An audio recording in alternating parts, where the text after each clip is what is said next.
अमित्ताचा पुत्र योना याला परमेश्वराचे वचन प्राप्त झाले की उठ, त्या मोठ्या निनवे शहरात जा व त्यांच्या विरोधात आरोळी कर, कारण त्याची दुष्टता मज पुढे आली आहे.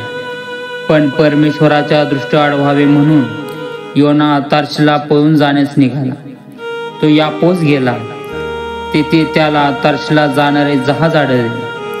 त्याने त्याचा उतार दिला व परमेश्वराच्या दृष्टीआड व्हावे म्हणून त्यांच्या बरोबर तार्शीला निघून जाण्यासाठी तो जहाजात जाऊन बसला. तेव्हा परमेश्वराने समुद्रात प्रचंड वायू सोडला आणि समुद्रात असे मोठे तुफान झाले की जहाज फुटण्याच्या लागास आले. खलाशी घाबरले व आपापल्या दैवताचा धावा करू लागले. मग त्यांनी जहाज हलकी करण्यासाठी त्यातील माल समुद्रात फेकून दिला. योना तर जहाजाच्या तळाशी जाऊन गाढ झोप घेत पडला होता.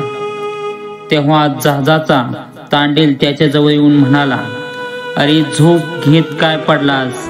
उठ, आपल्या देवाचा धावा कर. न जाणो तो देव आपल्याकडे लक्ष देईल, म्हणजे आपला नाश व्हायचा नाही. त्याने एकमेकास म्हटले, चला आपण चिट्ट्या टाकू, म्हणजे कोणामुळे संकट आपणास वर ओढवले हे आपणास कळेल. त्यांनी चिट्ट्या टाकल्या.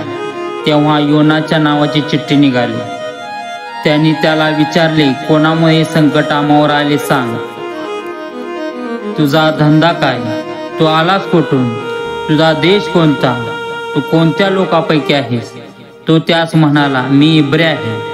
ज्या स्वर्गीच्या देवाने समुद्र व कोरडी भूमी निर्माण केली त्या परमेश्वराचा मी उपासक आहे. तेव्हा त्या माणसास अत्यंत भीती वाटली. ते त्याला म्हणाले, तू हे काय केले? तो परमेश्वरासमोरून पळून चाललेला आहे हे त्यास कळले, कारण त्याने त्यास तसे सांगितले होते. ते त्याला विचारू लागले की समुद्र आमच्यासाठी शांत व्हावा म्हणून आम्ही तुझे काय करावे? समुद्र तर अधिकाधिक खवळत होता. तो त्यास म्हणाला, मला उचलून समुद्रात फेकून द्या, म्हणजे तुमच्यासाठी समुद्र शांत होईल, कारण माझ्यामुळे मोठे वादळ तुम्हावर उठले आहे हे मला पक्के ठाऊक आहे. जहाज किनाऱ्यावर लावावे म्हणून ती माणसे वल्ली मारून मारून थकली, पण त्यास ते साधेना, कारण समुद्र त्याचवर अधिकाधिक खवळत चालला होता.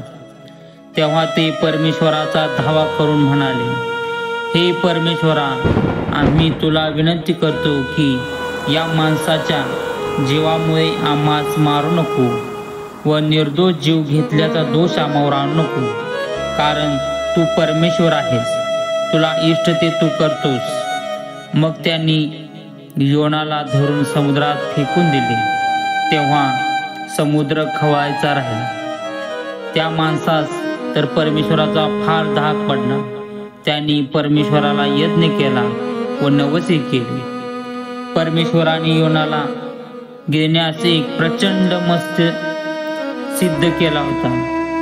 योना त्या मत्स्याच्या पोटात 3 दिवस व 3 रात्री होता.